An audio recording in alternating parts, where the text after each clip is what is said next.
This is where chocolate comes from. So this is cacao. For Isaias Mendoza, the sacred plant is a connection to his Mayan heritage. Cacao has been a spiritual symbol for indigenous people across Central America for millennia. But as the modern chocolate industry grew, the plant's ritual use was nearly forgotten. Today, people like Isaias are breathing new life into the tradition of drinking pure cacao. We visited Guatemala to see how the ancient use of chocolate is still standing. Cacao was once a drink used in rituals like weddings and human sacrifices. But today, Isaias is incorporating it into his Mayan fire ceremony. He and his wife Isabel lead prayers and set up an altar around a cacao tree, with offerings like flowers and candles for the Mayan spirits. So we're going to call the spirit of cacao, the spirit of these lands. Mostly foreigners come to his ceremonies. Isaias says many Guatemalans today stay away from Mayan spirituality. The churches or the religions, it's so big here.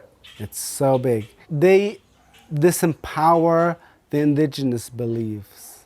The plant contains theobromine, a compound that stimulates the heart and can make people feel euphoric when taken in high doses. Cacao will help to open the heart, and people are afraid of that because the only love that exists for them is Jesus, is the religion. Isaias faced resistance from his Christian family when he and Isabel left home to become shamans. His mother was against it. She thought I was going to the darkness. I have failed to my family.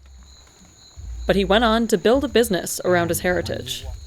Today, he employs around 20 people to process and sell cacao through his company called Lava Love, based in San Marcos. Some of them are indigenous women, like Maria Mendoza. She picks through the beans that come already fermented from different farms across the Guatemalan coasts. Any cracked or moldy beans are not up to standard. She toasts them by hand in small batches.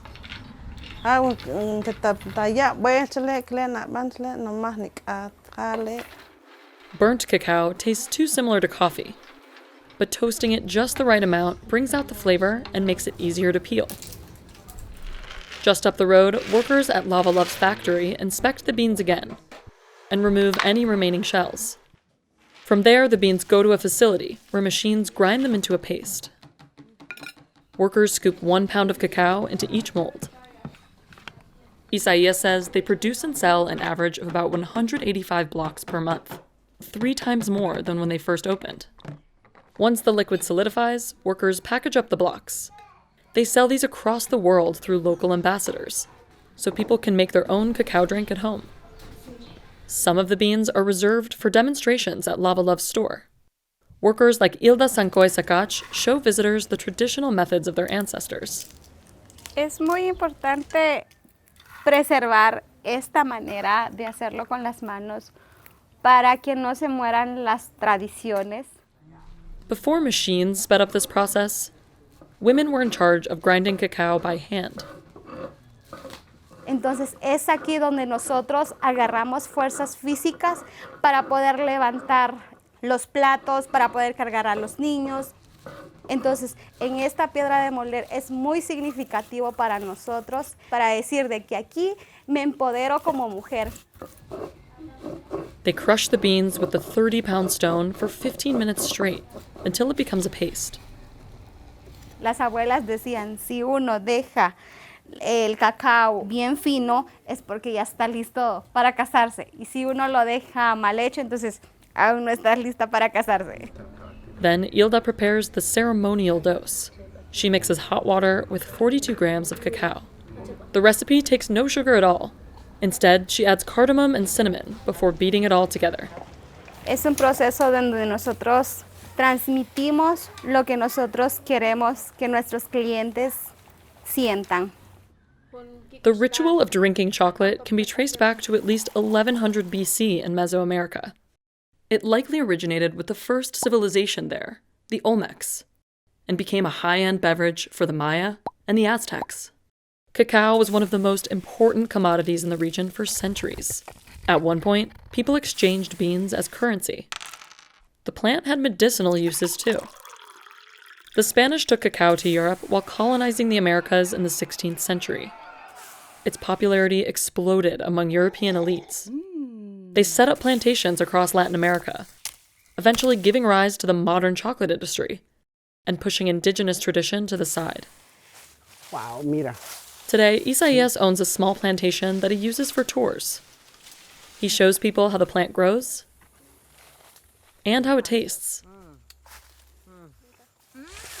The taste, it is sweet, slimy. It looks like an ice cream. Isaias is after a rare, ancient kind of cacao called criollo. It has a more mild taste, and Isaias says it's better for his ceremonies. We want the properties of the cacao that helps people to open their consciousness and open the heart, because it's more powerful that way. Drinking pure cacao can help boost energy. But the spiritual element is what many are interested in, including foreigners. Keith Wilson was one of the first people to open a cacao business here in San Marcos, after leaving the United States in 2003. And the beans look like this. Now, he's well known here for his cacao ceremonies, which have moved from his porch to his computer during the pandemic. Ladies and gentlemen, if you have one of these, if you have yourself a cup of cacao. I don't do indigenous ceremonies. I am assisting this medicine to come out of the rainforest and connect to the people that I connect to, Western people, to open their hearts and reestablish the balance. After spending 3 years visiting plantations and learning from indigenous people, he shared his knowledge with others around town. Isaias first learned how to process cacao through Keith. But to become a shaman, Isaias received training from Mayan elders when he was 23. Keith hasn't received the same kind of training, but some people call him the chocolate shaman. That term, chocolate shaman, just happened because a shaman is a teacher, an energy worker. Now, if somebody wants to say that's not shamanism if you aren't trained by a culture, well, okay, I don't have an argument with that. Close your eyes.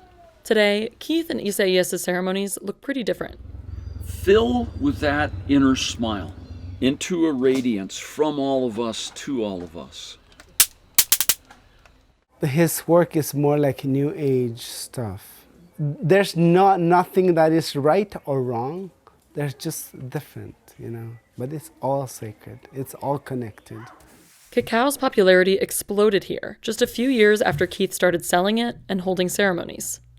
I mean, it reached the place where in this town it became cacao and yoga, cacao and meditation. Cacao became a thing with everything. We have approximately 50 international competitors, most of whom have come to this porch and learned right here. The cacao craze has spread beyond Guatemala, with ceremonies popping up in cities across the US and Europe. Some critics argue that the trend is a form of cultural appropriation. But Isaias is happy to share cacao with foreigners, as long as they remember its origins. We watch people that they're singing with cacao and doing this and doing that. That's fine. But still, go to the ceremonies and learn from the indigenous. Today, his family embraces his work, and he hopes to share his practice with as many people as possible. I feel that we are called to teach people to hold the sacredness of cacao instead of just partying with cacao. Ooh.